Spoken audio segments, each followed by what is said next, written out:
Here with us for a deeper look at Facebook is the man behind one of the most widely read and influential blogs on technology and finance, Infectious Greed. Paul Kedrosky is one of our contributing editors here at Bloomberg. Paul, good morning to you. Hey, Eric. So people have been peppering you with questions about Facebook. On this day that Facebook is set to public price its IPO, raise maybe $16 billion or more, what's top of your mind? Oh, my goodness. I mean, there's so many things going on that are really, I think, worth watching. I mean, the number one thing is this kind of incredible uptake there's been in terms of the change of mind about over the last 3 or 4 days about how much appetite there actually is for the offering. Right. Because there was, early in the week, there was this sense that maybe the institutional interest was cool. Was kind of cool. And I think, in retrospect, we were gamed a little bit by the underwriters, which is shocking. Which that is shocking. Never happens. I know. Yeah, the underwriters are always play these things totally straight. So for the first time, I think.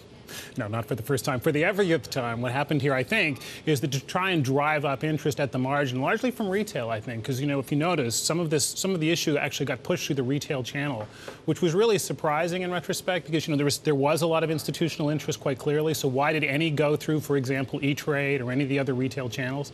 And if you looked on the front page of E-Trade as recently as, I don't know, 2-3 days ago, and as well as other retail brokers, you were seeing actual issue getting pushed through. And just as a lark, and just, you know, I'm going to confess up front, I think I bid $3.14 just to see if I could get some. I'm not counting on any. I'm assuming that the $38 is going to hold. But I mean, it's really interesting that there is an attempt to push this through retail, which I think is going to drive a first-day pop in a fairly major way. And again, personally, I would rather this were much more of an institutional offer, because it's the classic kind of offer that retail makes the mistake of putting in open orders at the issue, and then you get these giant moves on the offer, and no one gets back to their price for weeks. What does it tell you that so much of the share sale is coming from insiders, from people within the company, as opposed to the company itself? Isn't that a negative sign? Yeah, it's a huge negative sign, and not only that, it gets even more entertaining, which is that there's a giant overhang of stock from all the secondary offers, all the institutions that got in over the last 2 years, who are trading at prices ranging from about the equivalent of about $5 up to about $35,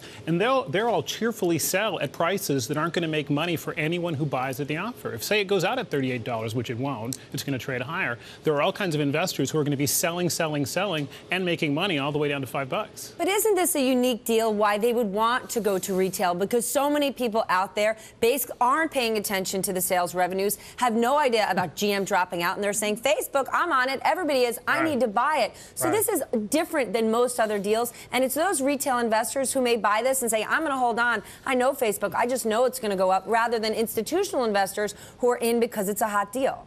Oh, there's no question. But the trouble is, of course, at the instant we get any kind of speed wobble in the price, and you either come back to the issue or it flatlines or even declines at all, it's the retail investors who are going to feel the most burned. So institutions, at least in theory, have the patience and sort of the capital stamina to hang in for the 6 months or a year or 5 years it takes to actually get to a price that they want.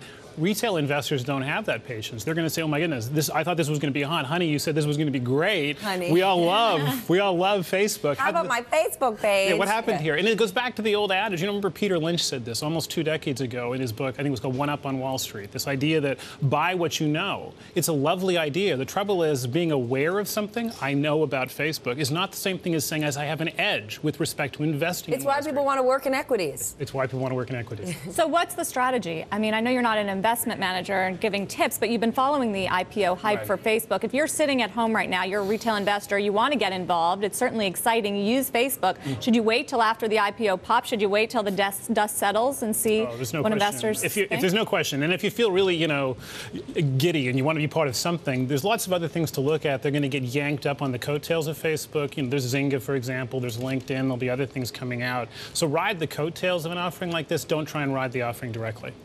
You really believe, though, that post-IPO, the next that we're going to see the stock come under real pressure as people don't get that pop that they're looking for? I think we will, and I think it's in part because there is this institutional overhang. There's so many sellers who would cheerfully sell at prices as much as $10 below the current price and will make a great deal of money selling at those prices. And the reason that's historically highly unusual.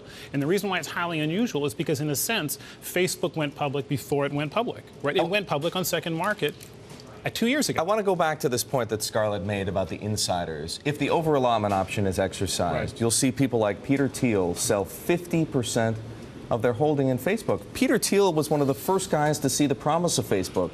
Does that say to you that Peter Thiel thinks now is the time to bail? Jump the shark. Yes. That's right. It's no longer Pretty much. It's no Pretty longer much. cool. Well, so Peter's an unusual case, but sort of broadly, I would say what it tells you is the opportunity cost for them is too high. They have other things they'd rather do with the money. Having this much money wrapped up in Facebook, when I'm Peter Thiel, I want to change the world. I want to invest in education. I want to do all these other things. He wants to create, I think, an offshore nation or something like this. There's a lot of things Peter wants to do, and he can use the money for. So there's no question there are people who are insider selling, generally speaking, is a bad signal. But in many of the insiders in Facebook are West Coast utopians who want to do big things with the capital. So you wouldn't be so generous with Goldman Sachs? I would not be so generous with Goldman Sachs.